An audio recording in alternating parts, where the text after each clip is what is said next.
बिस्मिल्लाहिर्रहमानिर्रहीम। आज हम पढ़ेंगे क्लास नौम की उर्दू का पहला सबक हिजरत नबवी सल्लल्लाहु अलैहि वसल्लम के मुसन्निफ़ का तारुफ़। इसके मुसन्निफ़ का नाम है मौलाना शिबली नोमानी रहमतुल्लाह अलैह।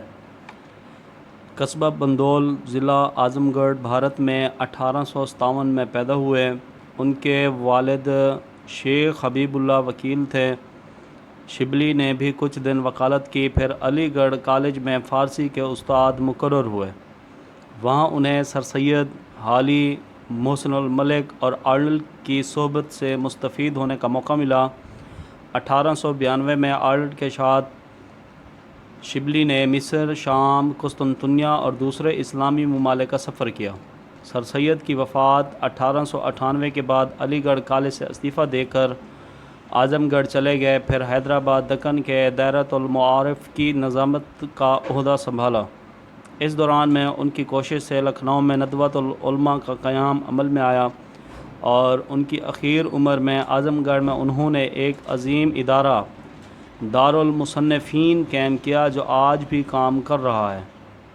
शिबली शायर भी थे, लेकिन उनकी शोहरत का मदार ज़्यादातर उनकी नसर पर था। उनका शुमार उर्दू के बड़े नसर निगारों में होता है। शिबली ने अगरचा मतनू मौज़ूआत मसलन तारीख़, तनकीद, सवाह, सीरत, तज़किरा, अदब, मुआशरत, अक़ायद, तसव्वुफ़ और सियासत पर कलम उठाया, मगर उनके तर्ज़ इज़हार में अदबियत की शान मौजूद है। जोश बयान, इजाज़ व इख्तिसार, रवानी व बरजस्तगी, मुहक्किकाना अंदाज़, ग़िनायत और शहरियत उनके असलूब बयान की नुमायाँ ख़ुसूसियात हैं।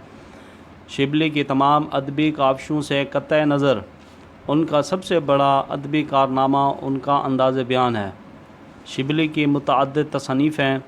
अहम तसानीफ़ में शेरुल अजम, जो कि 5 जिल्दों पर मुश्तमिल है, उसके बाद अल फ़ारूक, उसके बाद अल मामून, फिर उसके बाद सीरत नुमान, अल ग़ज़ाली, सवाह मौलाना रूम, सफ़रनामा रूम व मिस्र व शाम और सीरत नबी शामिल हैं।